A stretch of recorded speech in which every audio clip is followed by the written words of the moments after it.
नमस्कार दोस्तों, चलिए शुरू करते हैं नॉलेज एनहांस का सिलसिला। और आज जिस पेपर को सॉल्व करेंगे वो है कमर्शियल कम टिकट कलेक्टर लेवल 3 के एग्जामिनेशन है, जो डिपार्टमेंटल प्रमोशनल कोटा होता है उसके तहत एलडीसी एग्जाम कंडक्ट किया गया था।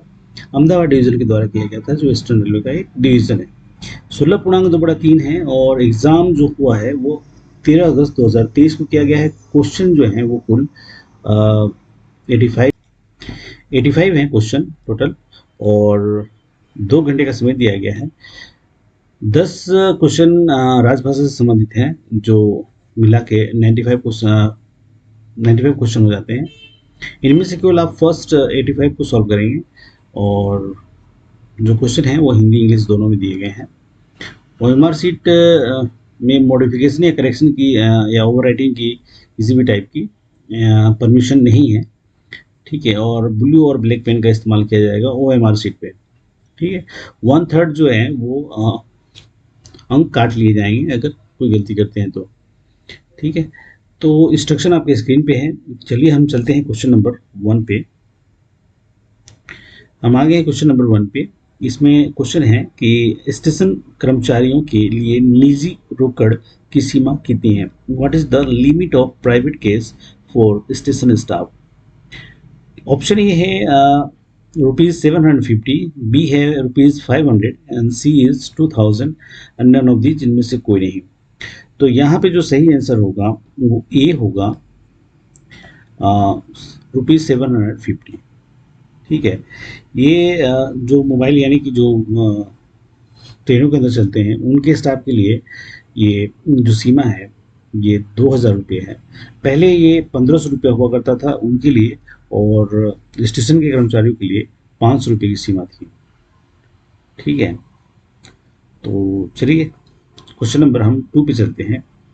क्वेश्चन नंबर 2 है, कितने वर्ष से कम आयु के बालक रेल में मुफ्त यात्रा करने हेतु पात्र हैं।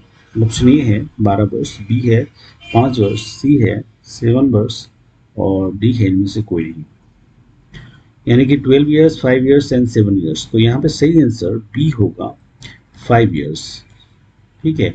5 साल तक के बच्चों के लिए रेल में मुफ्त यात्रा है। 5 ईयर्स टू 12 ईयर्स जो है वो हाफ एडल्ट के रूप में गिने जाते हैं, तो उनका हाफ टिकट लगेगा, ठीक है। चलिए क्वेश्चन नंबर 3 कहता है BOXN वैगन है। BOXN वैगन इज, तो किस टाइप के वैगन है ये यहाँ पे सवाल है। ओपन वैगन है, कवर्ड वैगन है, या टैंक वैगन है। और डी ऑप्शन है नन ऑफ दिस। तो ये एक्चुअली ओपन वैगन है, ठीक है।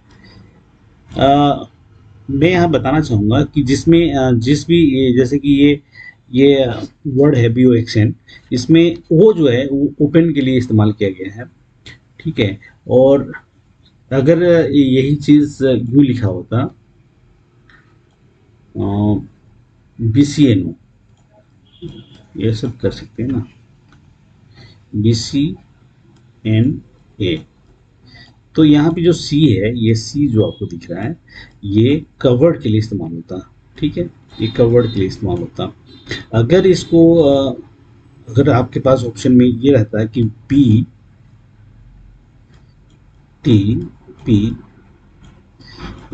एक ये भी एक तरह का वैगन है। अगर ये टी वर्ड की वजह से ये कव टैंक में बदल जाता, जो टैंक वैगन होते हैं जिसमें ऑयल वगैरह लेके जाते हैं, वो इस तरह का ऑप्शन दिया जाता है। तो नेक्स्ट टाइम अगर इस तरह का कोई क्वेश्चन आता है तो आई होप कि आप समझ गए कि इसका ट्रिक्स क्या है, तो आप इसका इस्तेमाल कर सकते हैं। क्वेश्चन नंबर 4 है, FOIS का पूर्ण रूप क्या है। What is the full form of FOIS। Option A है freight operation information system, B है first officer in science, C है friction of information system, and D is fabulous operate information system. यहाँ पे सही आंसर है freight operation system information system. Option A is correct.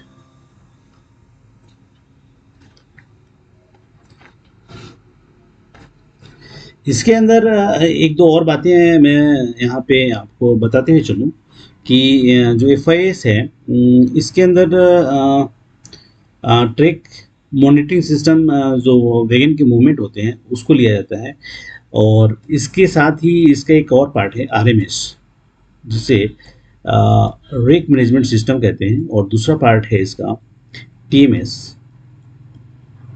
ठीक है, इन सब से मिलके एफओएस सिस्टम ये होता है। ये टी से यहाँ पे टर्मिनल मैनेजमेंट सिस्टम हो गया, यहाँ पे रेक मैनेजमेंट सिस्टम हो गया। इट्स अ पार्ट ऑफ, मतलब ये जो सॉफ्टवेयर है एफओएस, वो कंप्राइजेस जो होते हैं वो रेक मैनेजमेंट और टर्मिनल मैनेजमेंट से ही मिलके फ्लीट ऑपरेशन सिस्टम को डोमिनेट करते हैं।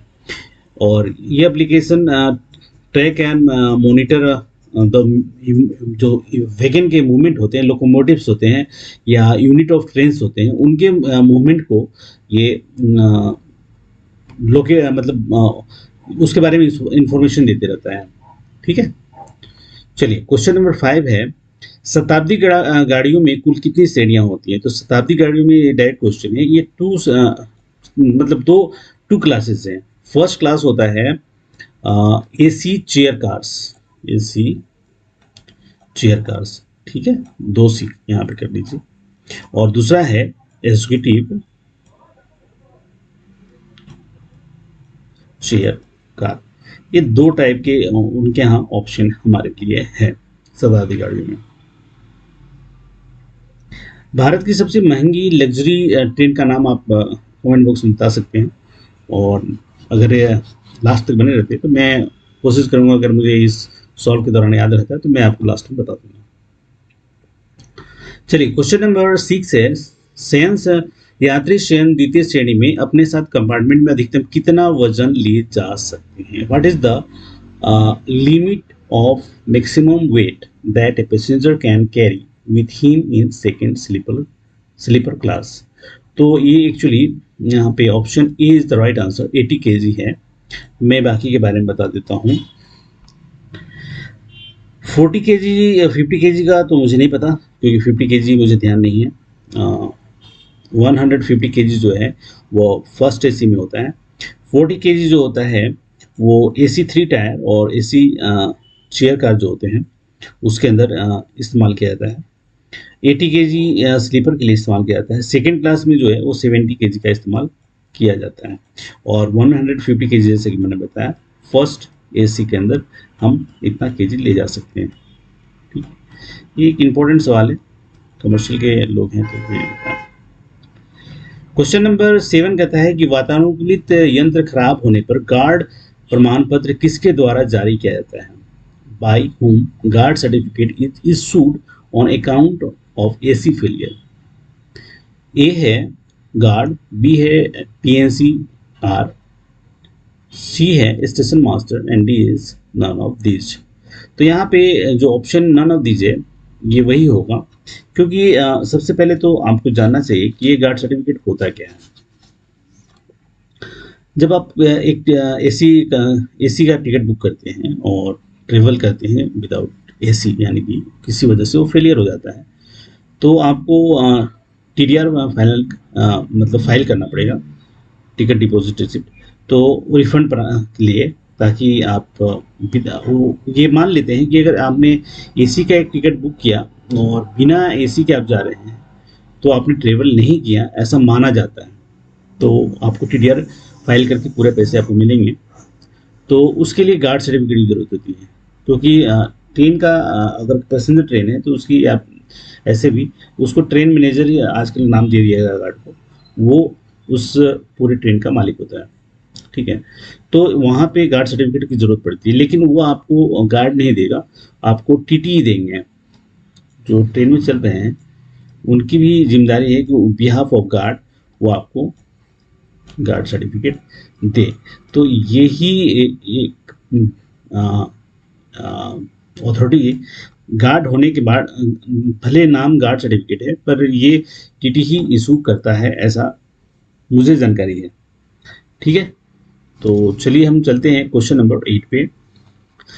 एटीवीएम द्वारा कार्ड से टिकट लेने पर कितने प्रतिशत की छूट मिलती है? What is the percentage of concession admissible if A ticket is purchased through ATVM with A smart card? Smart card एक इम्पोर्टेंट ये है, जब आप कोई स्मार्ट कार्ड लेते हैं एटीवीएम के लिए, यानी कि ऑटोमेटिक टिकट वेंडिंग मशीन बोलते हैं इसको, तो इसकी वैलिडिटी जो स्मार्ट कार्ड की होती है वो 6 महीने की होती है। ठीक है, लास्ट फिर उसके बाद आप रिचार्ज कराते जाते हैं, लास्ट रिचार्ज से भी 6 महीने तक होती है। लेकिन अगर उससे आपको पैसे वापस लेने, मान लो कि आप मुंबई में रहते हो, या हम मुंबई में मान लेते हैं, आपने स्मार्ट कार्ड लिया, आपने इस्तेमाल किया, लेकिन 6 महीने के बाद आपको इस्तेमाल नहीं है, या 6 महीने तक, तो फिर वो पैसा आपको लैप्स हो जाएगा। तो आपको 1 महीने की एडिशनल देती है, रेलवे देती है कि भाई आप 6 महीने की वजह 7 महीने तक आप उसको पैसे को अपने अकाउंट में ले सकते हैं। ठीक है, तो हमारा यहाँ पे सवाल वो नहीं था, हमारा सवाल ये है कि एटीवीएम द्वारा अगर हम स्मार्ट कार्ड के थ्रू अगर परचेज करते हैं ticket, automatic ticket vending machine से, तो हमको कितना छूट मिलेगा। तो हमको 5% की छूट गवर्नमेंट ऑफ रेलवे, यानी कि इंडियन रेलवे में जो देती है, वो 5% छूट देती है इंडियन रेलवे अपने को। ठीक है, तो मैं आपको बताने का प्रयास कर रहा था कि स्मार्ट कार्ड की वैलिडिटी जो है वो 6 मंथ है लास्ट रिचार्ज से। ठीक है, और रिफंड अगर प्रपोज करना है तो ये 1 मंथ का 1 मंथ का ग्रेस देती है। Is that clear. दूसरा, एटीवीएम के साथ ही यूटीएस भी एक होता है जो आपको जानना चाहिए। यूटीएस भी एक बहुत ही अभी ये है, तो यूटीएस में ऑन रिजर्व टिकट सिस्टम जो है वो इसके अंदर आता है। चलिए क्वेश्चन नंबर हम 9 पे चलते हैं। चल टिकट परीक्षक द्वारा खाली बर्थ या सीट सबसे पहले किसे आवंटित की जानी चाहिए। To whom the vacant berth or a seat should be allotted by TTA। तो ये एक फेनोमेना है, आरएससी पैसेंजर को पहले दिया जाएगा, फिर उसके बाद वेट लिस्टेड पैसेंजर को दिया जाएगा, उसके बाद विदाउट टिकट पैसेंजर हैं उनका टिकट बना के उनको अलॉट किया जा सकता है। आरएससी जो होता है रिजर्वेशन अगेंस्ट कैंसिलेशन। ठीक है, जिसका रिजर्वेशन है और उसने कैंसिल करा लिया है, तो आरएससी वाले को तुरंत ही उनको अलॉट हो जाएगा। इसी चक्कर में हैंड हेल्ड डिवाइस बोलते हैं एचएसटी, वो उनको दिया गया है कि रियल टाइम में जो है उसका इस्तेमाल किया जाए। ठीक है, तो हमारा ऑप्शन ए यहाँ पे सही होगा। क्वेश्चन नंबर 10 नंबर देख लेते हैं। यात्री अपने साथ कुत्ते को किस श्रेणी में ले जा सकते हैं। For carrying a dog the passenger is allowed to travel in which class. तो फर्स्ट एसी में ले जा सकते हैं, यही इसका सही आंसर है। ठीक है, और इसमें एक और बात है कि जो कुत्ते का वेट होता है वो 30 kg मान के चलते हैं इसके अंदर कि उसका होगा। ठीक है, और अभी तो पता नहीं, पहले पूरी कंपार्टमेंट को, फर्स्ट एसी की पूरी कंपार्टमेंट को उनको बुक करना होता था, उसमें 4 सीटें होती थी, वो 4 सीट उनको परचेज करना होता था। चलिए क्वेश्चन नंबर 11 को देख लेते हैं। समान टिकट निम्न में से कौन सा है। समान टिकट यानी कि luggage ticket, luggage ticket is known as which among the following. तो जो नॉन जर्नी टिकट होते हैं ना, नॉन जर्नी टिकट, उसको लगेज टिकट कहते हैं। ठीक है, ये this is luggage ticket is a issue whom passenger books luggage with him or bring on। ठीक है, और ये 3 जो लगेज टिकट जो बनता है वो 3 फॉइल में बनते हैं, यानी कि 3 मतलब एक के ऊपर first page, second page and third page, यानी कि कार्बन के नीचे कार्बन एक लगा हुआ होता है। तो ये 3 पेज में बनते हैं। पहला जो है वो रिकॉर्ड के रूप में रहता है, और पहला और दूसरा जो होता है वो जो पैसेंजर जा रहा है उसको दिया जाता है, और थर्ड जो है वो गार्ड के हैंड ओवर किए जाते हैं। ठीक है, तो यहाँ पे हमारा आंसर जो होगा वो ए होगा। ठीक है, चलिए क्वेश्चन नंबर 12 क्या कहता है देख लेते हैं। निम्न में से कौन सा यात्री टिकट है। Which among the following is a journey ticket. पहला है ब्लैंक पेपर टिकट, दूसरा है retiring room ticket, third is luggage ticket, and D is cloak room ticket. Option A is blank paper ticket. ये क्या जारी किया जाता है। Blank paper ticket is a type of railway journey ticket. Because जो ticket का एक bundle होता है वो 200 टिकट उसके अंदर होते हैं। आपको पता है या नहीं पता, मैं बताऊं आपको कि जो पूरा रोल होता है टिकट का वो 200 टिकट का होता है। कई स्टेशनों पे ऐसा हो सकता है कि भाई टिकट खत्म हो गई है और उनको टिकट देना है, तो एक ब्लैंक पेपर पे उनको लिख के दिया जाता है, सिक्के वगैरह लगे होते हैं, मेरे ख्याल से यही है। तो इसमें वो one type of journey ticket उसको काउंट किया जाता है, एक नंबर दिया जाता है। ठीक है। महाप्रबंधक को ड्यूटी हेतु कौन सा मेटल पास दिया जाता है? तो जीएम के लिए गोल्ड टिकट, गोल्ड पास है। ठीक है। सिल्वर पास जो है एसएसजी वगैरह को मिलता है। ब्रांच ऑफिसरों के लिए ब्रॉन्ज पास है। ठीक है। क्वेश्चन नंबर 14 है, डॉग्स डॉग बॉक्स में बुकिंग पर कुत्ते का प्रभावी वजन कितना होता है? Minimum chargeable weight for booking a dog in dog box. तो ये मैंने अभी आपको थोड़ा देर पहले ही बताया कि 30 केजी या मिनिमम मान लिया जाता है। तो हमारा ऑप्शन बी इज करेक्ट। ठीक है। ये पार्सल टैरिफ है। ठीक है, क्योंकि डॉग बॉक्स में उनको लेके जाना है। क्वेश्चन नंबर 15 है, रेल अधिनियम की किस धारा के अंतर्गत बिना पर्याप्त कारण जंजीर खींचना एक अपराध है? ठीक है। Alarm chain pulling without a sufficient reason is offence under which section of railway act? तो इसमें सही आंसर 141 है। Section 141 is the right answer. मैं आपको बाकी के बता देता हूँ। सेक्शन जो 142 है, penalty for transfer of ticket है। आप टिकट खरीद के किसी को ट्रांसफर नहीं कर सकते, ये इसके अंदर बी के अंदर दिया हुआ है 142 में। दूसरा है, penalty for carrying on A business of procuring and supplying of railway tickets 143 के अंदर परमिशेबल नहीं है। ठीक है। चलिए, क्वेश्चन नंबर 16, अधिसूचित स्टेशन पर पार्सल और लगेज की प्रति यूनिट या उनके भाग के लिए स्थान शुल्क की दर क्या है? What is the rate per unit और part for wharfage charges at nominated station? तो यहाँ पे जो मुझे पता है वो 5 रुपीज़ है। तो 5 रुपीज़ मुझे यहाँ दिख नहीं रहा है ऑप्शन, तो डी को हम ले लेंगे 16 में। यही इसका सही आंसर होगा। ठीक है। चलिए, क्वेश्चन नंबर 17 है, 42 BCN वैगन की लदान हेतु कितना मुफ्त समय दिया जाता है? How much free time is permitted for loading of 42 BCN wagon? BCN wagon देखो सी यहाँ पे है तो कवर्ड आ जाएगा। ठीक है। इसका एक रूल है कि आपके पास 1 to 15 वैगन है, 15 वैगन है, तो आपको 5 घंटे का मिलेगा टाइम। ठीक है।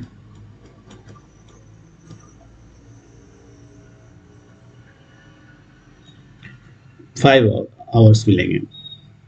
16 to 25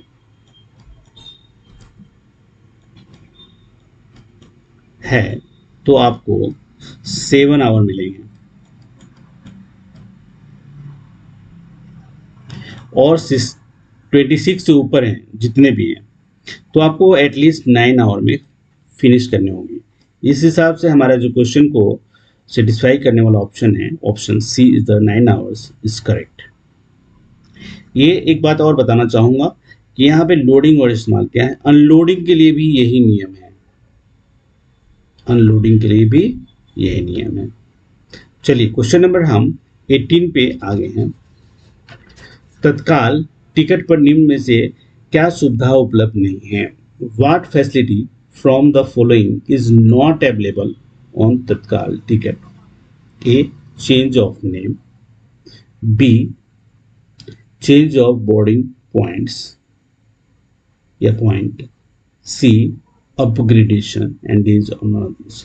तो चेंज ऑफ नेम अभी भी ये उपलब्ध नहीं है, तो हमारा आंसर ये हो जाएगा। The facility of change of name is not permitted on the booking made under तत्काल स्कीम। और तत्काल में एक और नियम है कि मैक्सिमम 4 लोगों के लिए आप एक साथ टिकट बुक कर सकते हैं।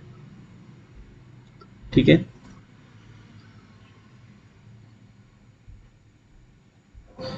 IRCTC ने एक और रूल दिया हुआ है, IRCTC will permitted to book only 1 tatkal ticket per train per day on the through internet. ठीक है, तो वो भी एक इम्पॉर्टेंट नियम है। क्वेश्चन नंबर 19 को देख लेते हैं। एक आवेदन फॉर्म पर अधिकतम कितने यात्रियों का आरक्षण किया जा सकता है? ये एक जनरल सवाल है। ये 6 लोगों का फॉर्म में नाम डाला जा सकता है, पर तत्काल में 4 होंगे, जैसा कि मैंने आपको बताया। ठीक है, क्वेश्चन नंबर 20 है, बिना टिकट यात्रा करने पर न्यूनतम अतिरिक्त किराया कितना लिया जाता है?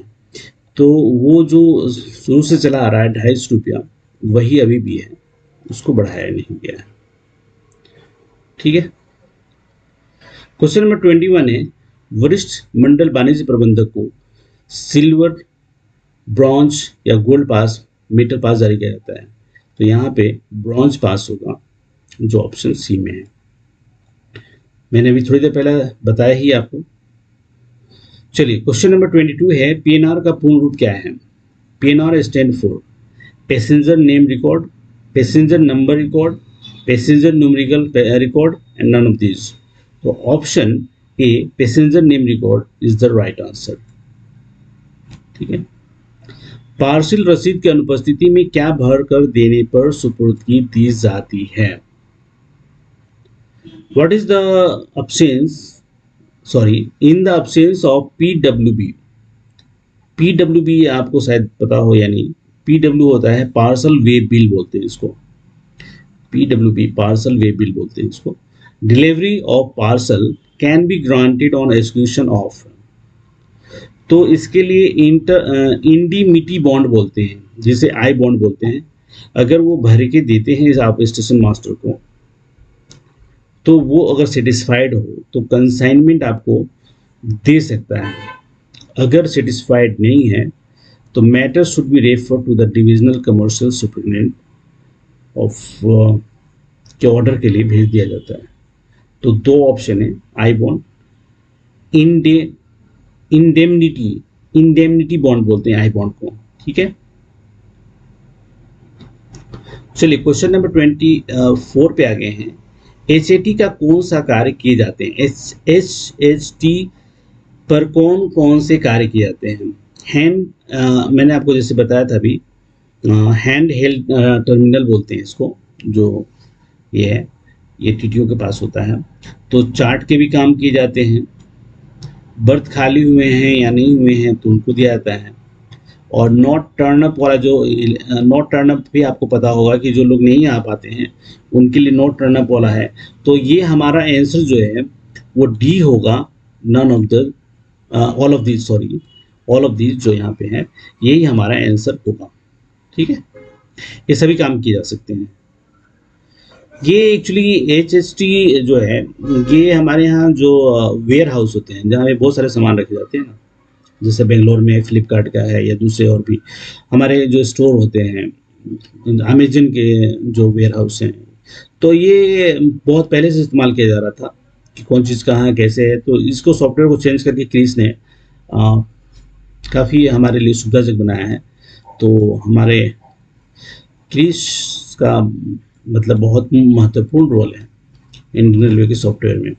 ठीक है, तो चलिए हम चलते हैं क्वेश्चन नंबर 25 पे। ग्रुप 2 के सेट्स गुड सेट हेतु मापदंड क्या है? What is the criteria for group 2 goods train sets, sorry.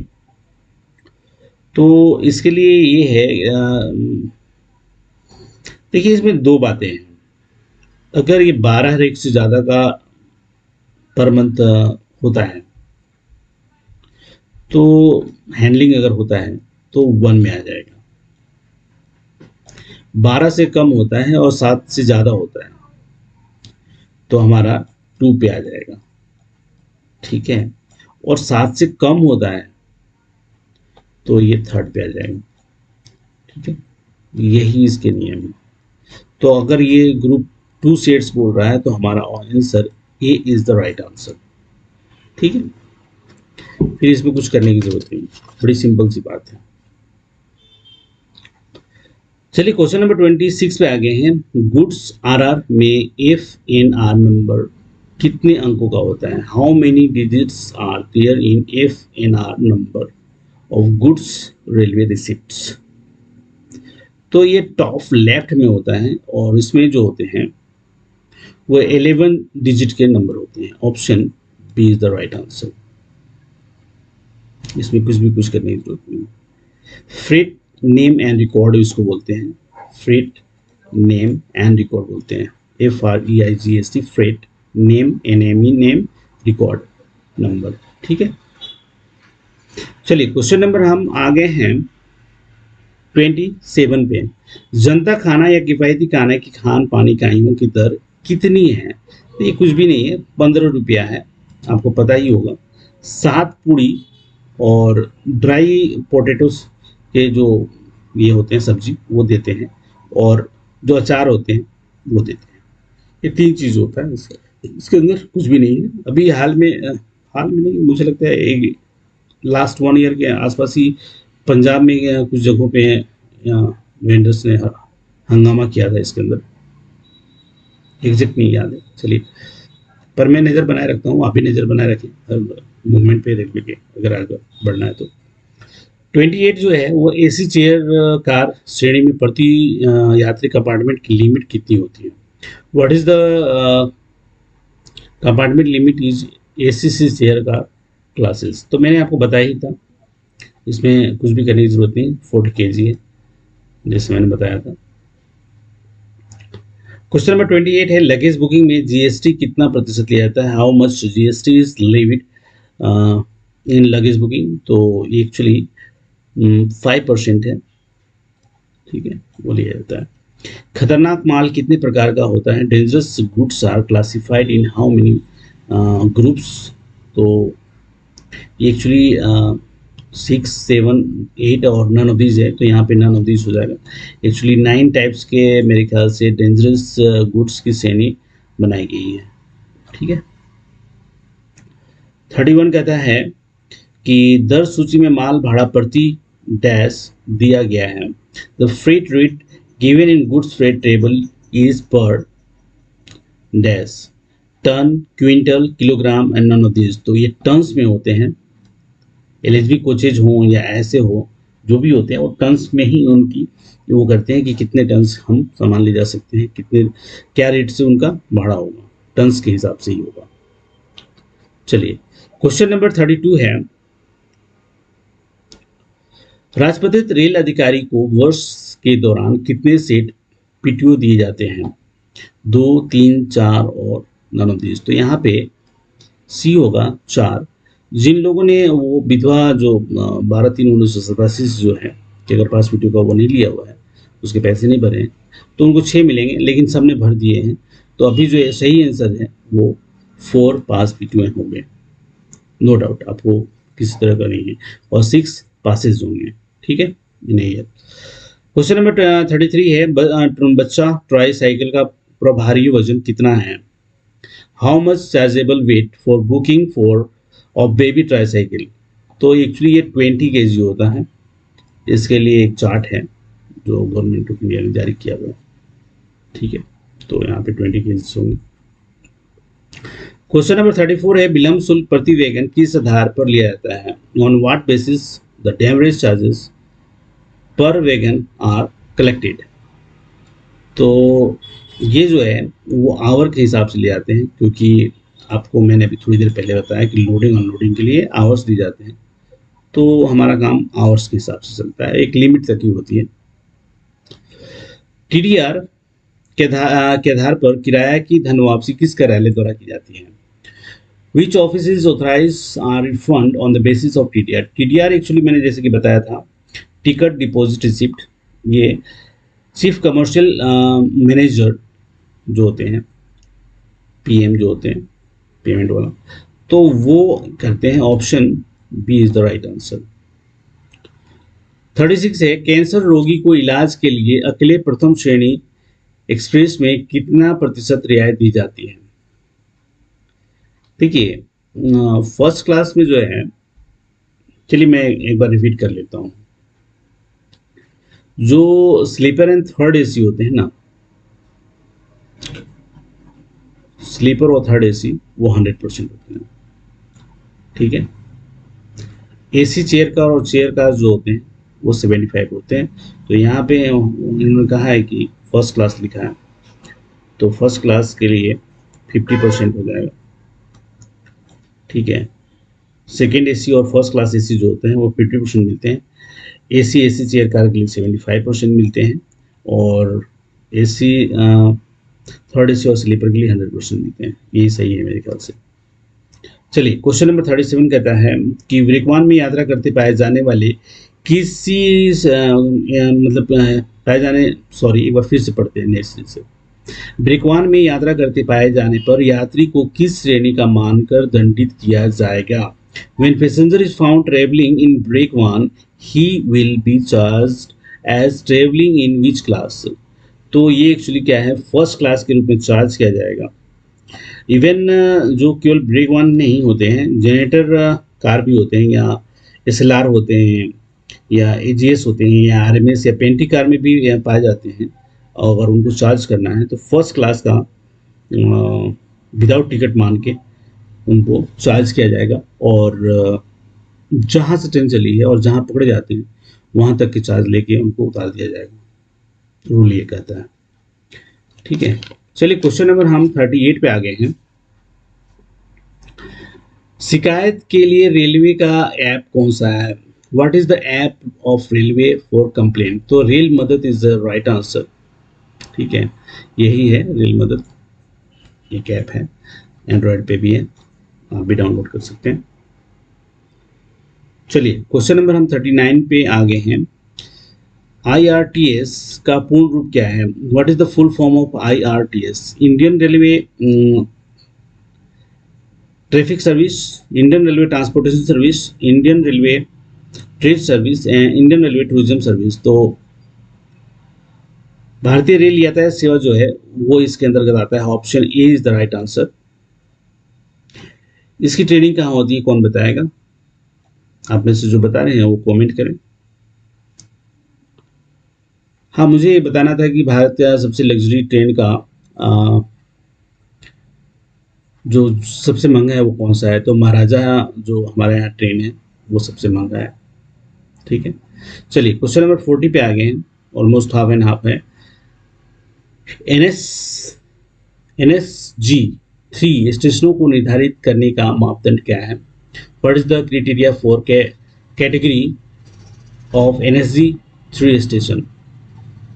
तो इसके अंदर जो है बड़ी सिंपल सी बात है कि अगर वो 20 करोड़ से ज़्यादा और 100 करोड़ तक अगर का अर्निंग्स करता है, या फिर 5 to 10 मिलियन पैसेंजर को मतलब सर्व करता है, तो वो इसके अंदर का आएगा। तो इसका जो पैरामीटर है वो ऑप्शन सी जो है वो सेटिस्फाई करता है कि भाई 20 से 100 करोड़ के बीच में उसकी अर्निंग्स उस स्टेशन पे होती है। क्वेश्चन नंबर 41 है, मिसिंग गुड्स रिपोर्ट दावा कार्यालय को कौन सा स्टेशन भेजता है? MGR missing goods report is send by which station to claim office? Originating station, destination station, both A and B and none of this.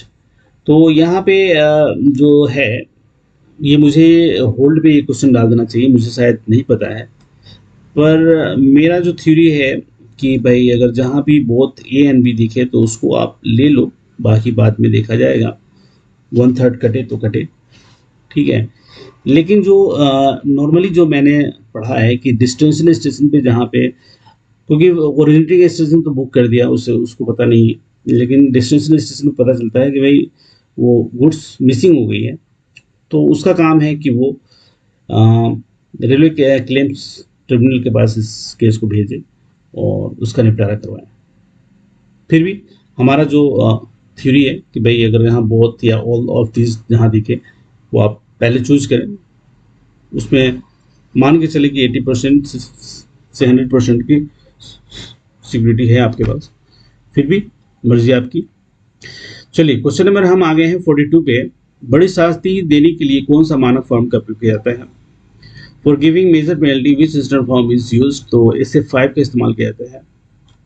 SF1 जो है वो ऑर्डर ऑफ सस्पेंशन है, SF2 is order of due suspension, SF3 is certificate to be furnished by suspended employ, SF4 revocation of suspension, SF5 is chargesheet for major penalty, जो हमारा answer B में है। आगे भी देख लेते हैं। SF6 है refusing of permission to inspect the document, SF7 is appointment inquiry officer और board of inquiry, SF8 is appointment of presenting officer, SF9 not printed या उसको डिलीट कर दिया गया है, SF10 जो है वो disciplinary action in common proceedings है, SF10A जो है appointment in inquiry officer in common proceedings, SF10B appointment of presenting officer in common proceedings, SF11 chargesheet for minor penalty. Okay, तो चलिए हम चलते हैं आगे क्वेश्चन नंबर 43 पर। PCCM स्टैंड फॉर, PCCM का पूर्ण रूप क्या है? तो PCCM का होता है principal chief commercial manager, principal chief commercial manager. Option B हमारे आंसर को सेटिस्फाई करता है। सेटिस्फाई मीन्स वो आंसर उसको, यही इसका आंसर होना चाहिए ऐसा मान लेते हैं, ठीक है। वर्ड्स पे नहीं जाए, जो मैं बता रहा हूँ उस पे जाए ताकि आगे कभी परेशानी नहीं हो। क्वेश्चन नंबर 47 है, क्लॉक रूम अधिकतम कितने दिनों के लिए किराए पर दिया जाता है? What is the continue maximum time limit days for availing facility of clock room? 5, 7, 9 और नन ऑफ दिस। तो एक्चुअली है कुछ और रूल भी, लेकिन यहाँ पे ऑप्शन के हिसाब से हम 7 days is the right answer. उसके बाद उसकी कार्रवाई की जाती है, ठीक है, वो बात की चीजें हैं। क्वेश्चन नंबर 45 है, पार्सल बुकिंग मेल एक्सप्रेस गाड़ी के कितने समय के ठहराव की आवश्यकता होती है? How much train time stoppage is required to book parcel tariff in mail express train? तो ये एक्चुअली 5 मिनट्स है। ये किसी ACM के एग्जामिनेशन में भी आया हुआ क्वेश्चन है जहाँ तक मुझे याद है, ठीक है, यही इसका सही आंसर है।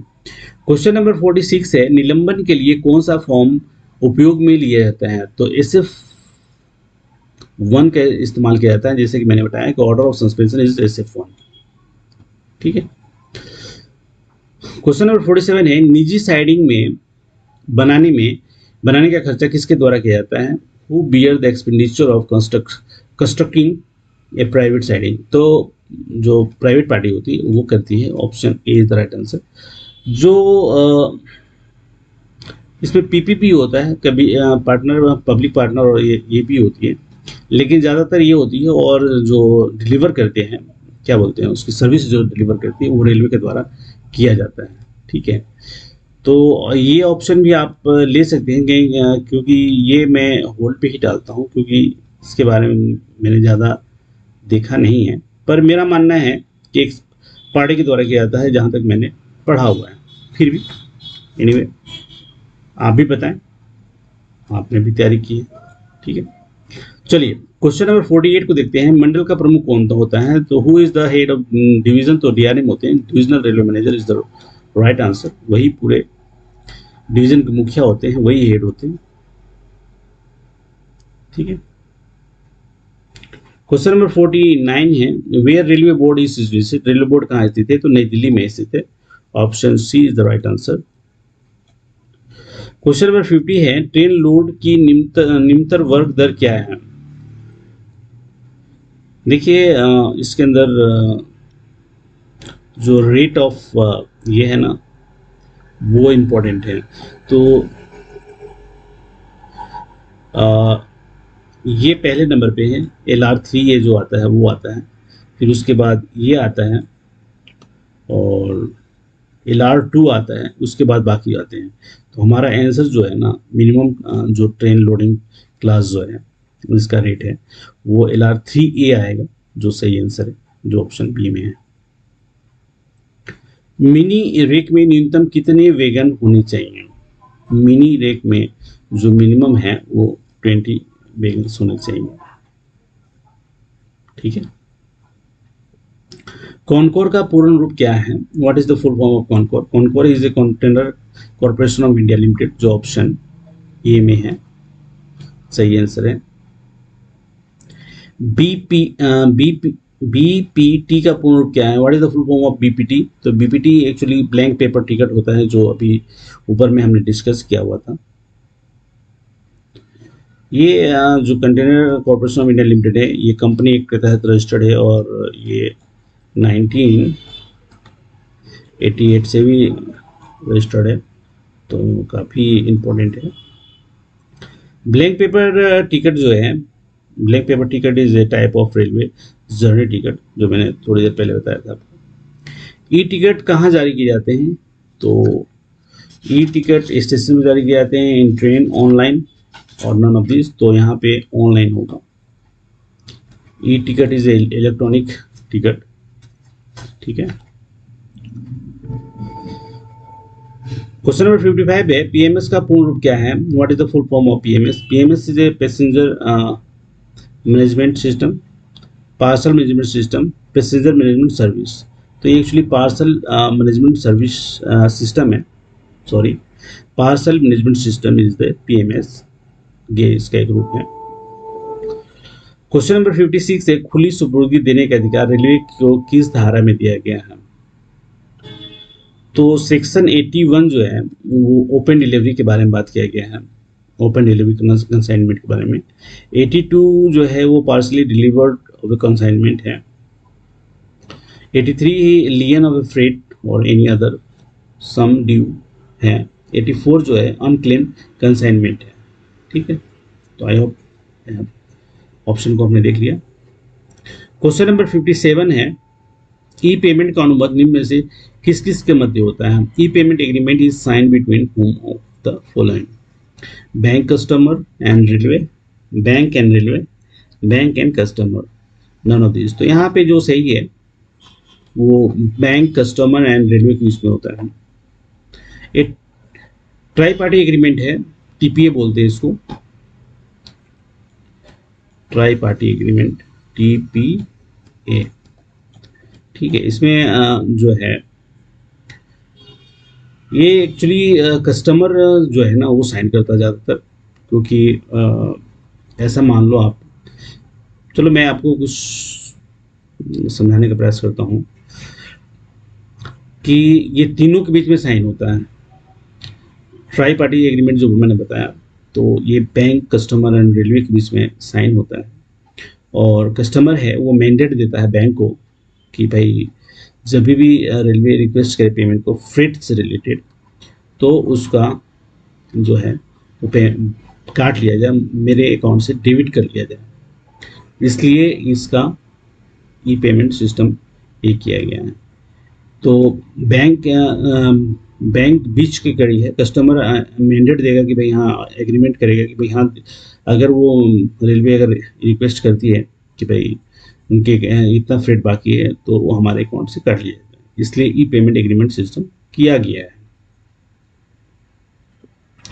क्वेश्चन नंबर 58 है, विशेष कोच बुकिंग के लिए आवेदन किसे दिया जाता है? तो चीफ पैसेंजर ट्रांसपोर्टेशन मैनेजर को दिया जाता है। तो यहाँ पे chief passenger transportation manager option A में ही है, तो हमारा option A is the right answer है। क्वेश्चन नंबर 59 है, सुविधा टिकट आदेश पर कितना किराया लिया जाता है? तो 1/3 लिया जाता है, जो ऑप्शन ए में ही है। ठीक है, सुपर सेशनल आरआर डैश के लिए जारी की जाती है। Super sessional RR is issues for, तो ये डाइवर्जन के लिए जारी किया जाता है, जो ऑप्शन बी में है। मैं और कुछ बताना चाहता था, चलो नेक्स्ट किसी पेपर को सॉल्व करेंगे तो उसमें डिस्कस करेंगे, वीडियो काफ़ी लंबा होता जा रहा है।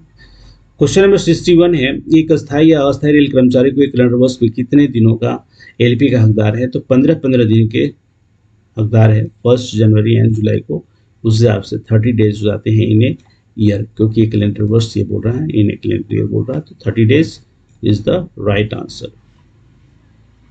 ठीक है, चलिए क्वेश्चन नंबर 62 है, औसत वेतन पर अधिकतम कितने दिनों की छुट्टी जमा की जा सकती है। तो औसत वेतन छुट्टी पे 300 days is the right answer.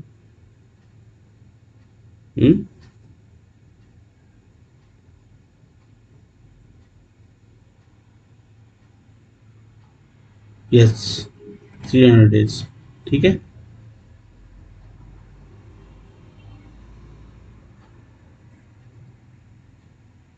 Question number 63 है, एक महिला रेल कर्मचारी कितने दिनों के मातृत्व अवकाश के हकदार है। तो 180 days is the right answer. ठीक है, question number 64,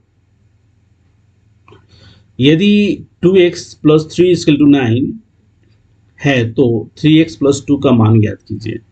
If 2x + 3 = 9, then find the value of 3x + 2। तो अगर आप इसे करना चाहते हैं तो कुछ यूं बनेगा। तो इसको बनाने के लिए आप 2x = 9 - 3 कर सकते हैं, और फिर x = 6/2 कर सकते हैं, तो x की वैल्यू 3 मिल जाएगी। ठीक है, अगर 3 मिल गई है तो फिर जो है वो 3x + 2 की वैल्यू मिल जाएगी। 3 × 3 + 2 तो 11 हो जाएगा, जो ऑप्शन ए में है, ए में है। ठीक है, ये इसका सही आंसर है। क्वेश्चन नंबर 65 है, 8595 + 2319 - 5658। तो इसका जो सही आंसर होगा वो होना चाहिए 5265। 9 4 14 814। चलो हम लोग इसको जोड़ ही लेते हैं।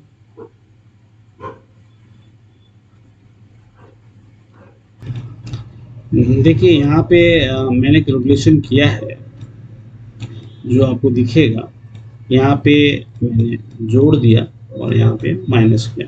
इस हिसाब से ऑप्शन ये सही आता है।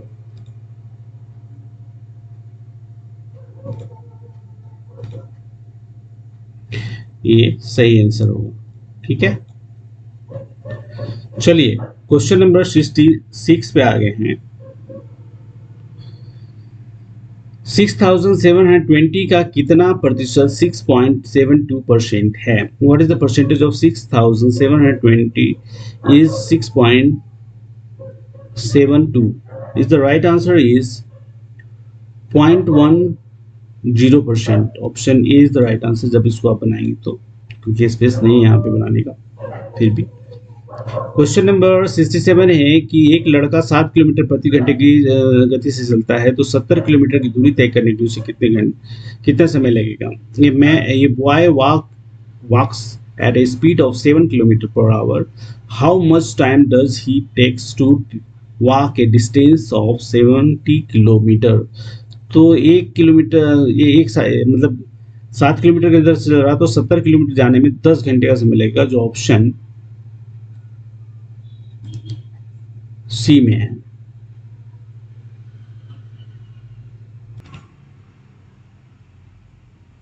चलिए क्वेश्चन नंबर 68 को देखते हैं। 136 × 12 × 8 = ये जब कैलकुलेशन करेंगे तो 13,056, जो ऑप्शन डी में है, ये कैलकुलेशन करने पे आएगा। ठीक है,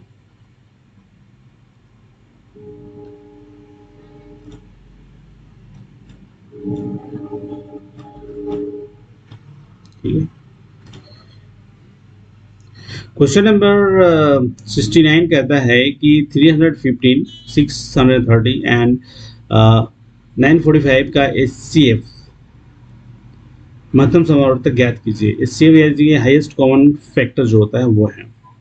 तो यहाँ पे ऑप्शन ये इज़ द राइट आंसर, क्योंकि आपको इसको तोड़ना चाहिए, मतलब तोड़ना यानी कि एक्सपेंड करना चाहिए। जैसे 3 इंटू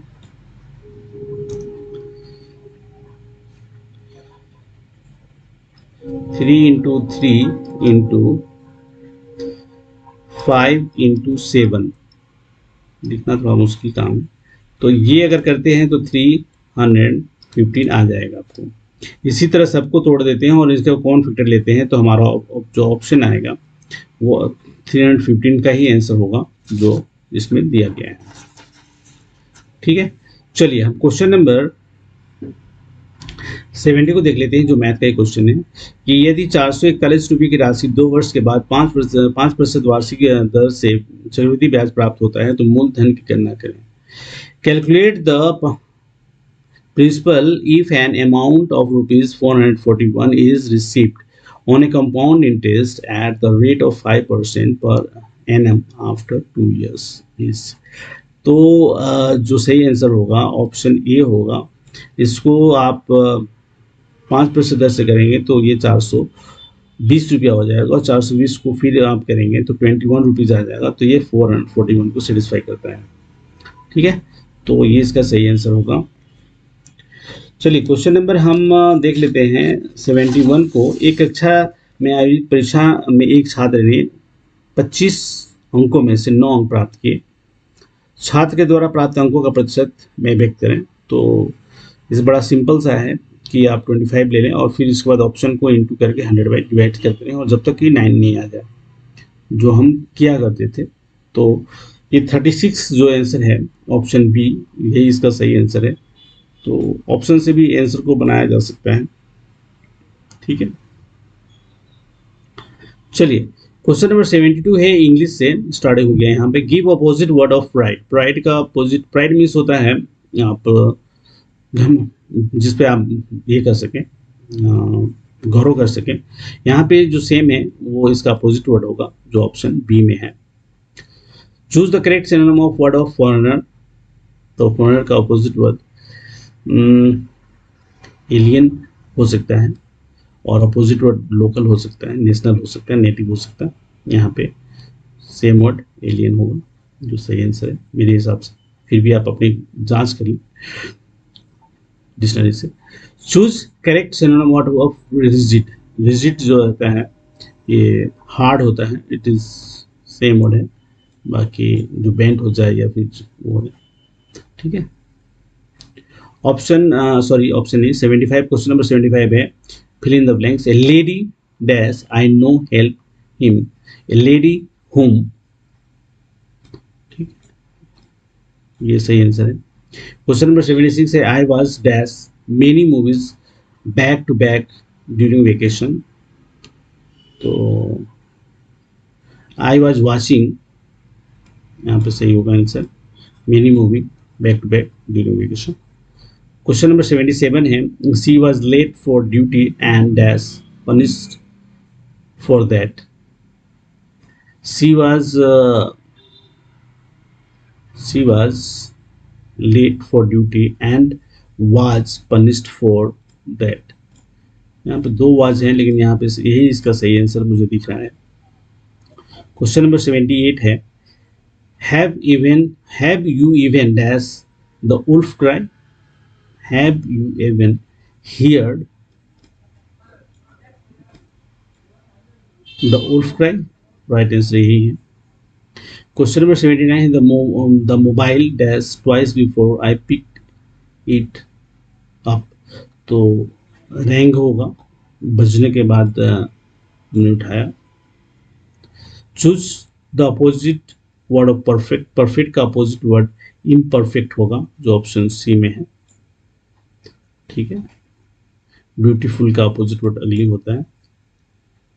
इनकम्प्लीट का कंप्लीट, डिफेक्ट का भी परफेक्ट ही होता है। चलिए क्वेश्चन नंबर 81 को देख लेते हैं। कोयले के लिए ट्रेन लोड के लिए प्रभारी श्रेणी दर क्या है? What is the chargeable class rate for train load for coal। तो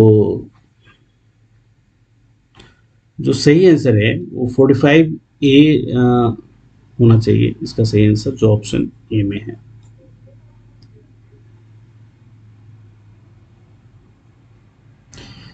क्वेश्चन नंबर 82 है, SWA का पूर्ण रूप क्या है? What is the full form SWA? Senders weight advice, senders weight accepted, service and advice and none of these. तो सही answer जो होगा सेंडर्स वेट एक्सेप्टेड, SWA। ठीक है। क्वेश्चन नंबर 83 है, JTBS का पूर्ण रूप क्या है? What is the full form of JTBS? जन साधारण टिकट बुकिंग सेवक, जन साधारण ticket booking service, Jan Shatabdi ticket booking service, Jan Shatabdi ticket booking सेवक। तो ये ऑप्शन ए जो है जन साधारण टिकट बुकिंग सेवक इज द राइट आंसर, यही सही है। 84 है, त्रुटि पत्र कौन से कार्यालय द्वारा तैयार किया जाता है? Which office prepared the error sheet? Division office, cash office, account office and none of this. तो यहाँ पे अकाउंट ऑफिस होगा। Account office is the final statement will be formed on the basis of manual preparation of error sheet by the account office for the under charges debitable against the station।